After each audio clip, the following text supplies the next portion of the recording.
What are your biggest concerns about hospital care and the workers right now? What do you need the federal government to know and do? Well, as it relates to our hospitals right now, it is making sure that our first line, right, of defense, our medical workers, our medical professionals have the tools and resources that they desperately need to protect themselves as well as protect others. You know, that goes to PPE. That's also our stockpile of ventilators. And it's making sure, again, that we're meeting them where they are. But it even goes beyond just others that are on the line. So, for example, you have our coroners, you know, our mortuaries, those who have to deal with the dead. And so we're having to look at this comprehensively, and at the heart of it all, it goes right back to the supplies, the PPE, the ventilators, surge capacity that we have been very successful getting off the ground in our convention center.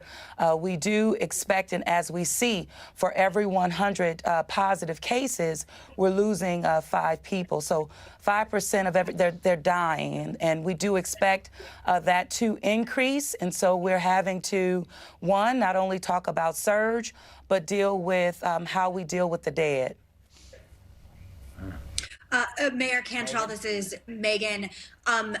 Hearing you say that is incredibly sobering, and yeah. I know, you know, all of the hosts on this show are huge fans of the city of New Orleans, and I was actually surprised that the Mardi Gras celebrations continued last month in February, and there were over 1 million people that gathered. There are experts that are saying that this could have accelerated the spread of the coronavirus throughout the city.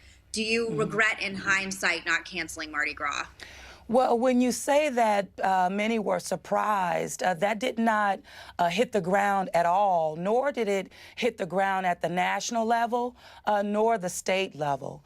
There were multiple gatherings and events happening throughout the United States of America with over 1 million people participating. So at that particular time, with no red flags given, with the federal government being embedded in our unified command, in planning and preparing for Mardi Gras, there were no red flags. With engaging CDC at the time, again, in preparation, no red flags. Mardi Gras Day and leading up to it, I had special agents, federal agents on the ground with our people. So when the city of New Orleans experienced our first case, which was around March the 9th, I was the first actually in the state to end social gatherings, put a halt to events. One was St. Patrick's Day, the other one was our Super Sunday for our Mardi Gras Indians. And I'm quoted as saying all hell broke loose by canceling those events. So you're talking about February 25th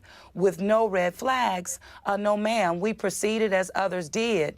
Now, in hindsight, I think as the country is concerned, we should have had no events throughout the U.S. of A. And I think that we would be in a better place today, our entire country. And that's where the focus needs to be at this time. Yes, I agree. So intelligence, this is Joy. Intelligence reports from January and February were ignored by Trump, and now the U.S. leads the world in coronavirus cases. Congratulations to him. As of this week, we have lost more people to the coronavirus than we did on 9/11. Amazing.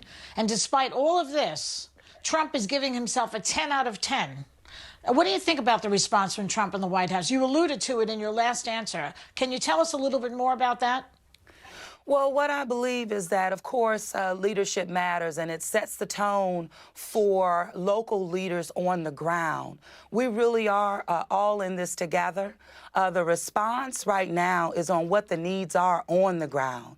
You know, not only in the city of New Orleans, the state of Louisiana, but we're seeing, again, throughout our country that action needs to happen.